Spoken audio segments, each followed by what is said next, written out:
नहीं है। ये कहते हैं कि एक शख्स ने अपने दोस्त को, उसने पूछा यार तलाक कैसे देते हैं, उसने कहा मैं बताता हूँ। उसने कहा तुम यूँ कहो मैं तुझे तलाक देता हूँ, यानी बीवी को, और 3 मरतबा मैं तुझे तलाक देता हूँ, मैं तुझे तलाक देता हूँ, मैं तुझे तलाक देता हूँ। फिर कहने लगा कि मैं दोस्त को मैसेज किया लेकिन गलती से अपनी ही बीवी को चला गया, तो क्या बीवी को तलाक होगी या नहीं होगी? देखिए मसला यह है कि अगर बीवी सामने होती और ये कहता तुझे तलाक, फिर चाहे लाख कसमें खाता ये तलाक वाक़ई होती, लेकिन मैसेजेस के अंदर गुंजाइश निकल सकती है कि अगर यह हल्फ़े बयान देता है कि बीवी को तलाक देना मकसूद नहीं था, मैं तो कहीं और फॉरवर्ड कर रहा था, अचानक यहाँ पर आ गया, तो गुंजाइश निकल सकती है।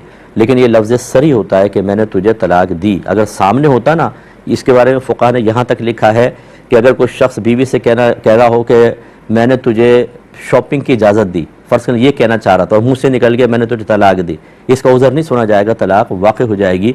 क्योंकि इसलिए नहीं सुना जाएगा कि सही लफ्ज़ होते हैं, वाज़ेह अल्फाज होते हैं। अगर इस तरह हर एक को रियायतें दी जाती रहें तो वो तलाक देने के बाद भी झूठ बोल कर कहेंगे कि मैंने तो कुछ और इरादा कर लिया था।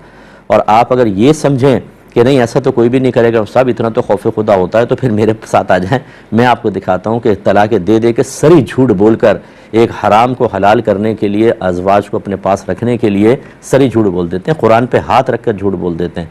तो इसलिए कोई ये ताज्जुब ख़ेज़ बात नहीं है, लिहाजा नीयत का एतबार नहीं होता।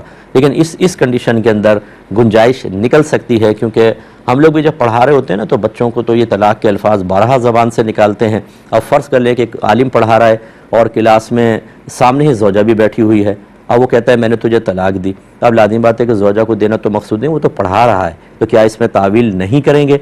तो इसलिए बाज़ सूरतों में तावील की गुंजाइश होती है, लेकिन अगर बीवी सामने होती और इस तरह का क्लासरूम वगैरह कोई और करीना ना होता तो फिर हम उसका कोई उज़र नहीं सुनते और तलाक के वक़ूअ का हुक्म दिया जाता।